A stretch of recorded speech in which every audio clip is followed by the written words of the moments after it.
ఇదివరకు ఎక్కువ ముఖ్యమంత్రులే ఢిల్లీకి పోయి పెద్ద మనుషులతోని లెక్కలన్నీ తేల్చుకొని వచ్చేది. కానీ ఇప్పుడు తతిమ మంత్రులు కూడా తాపకోసారి ఢిల్లీ బాట పడుతుర్రు.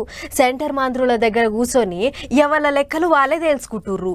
అంటే చాలు ఢిల్లీ మనం ఎక్కుతుర్రు. ఇటు తెలంగాణ అటు ఏపీ మంత్రులంతా వారానికోసారి ఏదో పని మీద రాజధానిలో మకం పెడుతుర్రు. మరి ఈసారి ఢిల్లీలో ఏమేమి ముచ్చట్లు నడిచినాయో ఒక్కసారి అరుచుకునొద్దాం పారి.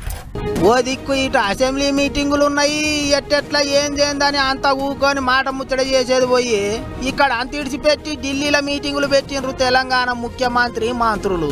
సీఎం రేవంత్ రెడ్డి సారు మళ్ళీ పెద్ద మీటింగ్ పెట్టాలి, రాహుల్ సార్ను తెలంగాణకు పిలవాలి అన్నట్టు పోయిండు అంటున్నారు. సీఎం సార్ వెనుకనే డిప్యూటీ సీఎం బట్టి సార్ కూడా పోయిండు. అటు మంత్రులు ఉత్తమ్ కుమార్ రెడ్డి, కోమటిరెడ్డి కూడా ఢిల్లీలోనే కనిపించిండ్రు. ఎవరంతకు వాళ్ళు ఎవరనో ఒకలను కలవాలి అన్నట్టే పోయినరట. గాని బయటికేమో ఇంకేమేమో ముచ్చట్లు వినిపిస్తున్నాయట.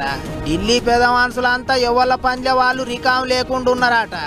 ఇటువంటి యాలల్లో మంత్రులకు ఢిల్లీలేం పని పడ్డదబ్బా అనుకుంటారట ఇంగింతమంది. పిసిసి అధ్యక్షుని పదవికి ఎవళ్ళను ఎన్నుకుంటే మంచిగా ఉంటుందో దాని మీదనే మాట్లాడనికే పోయినరని కూడా ప్రచారం అవుతున్నది. అంతేకాదు ఇంకో 6 మంత్రి పదవులు ఖాళీగానే ఉన్నాయి.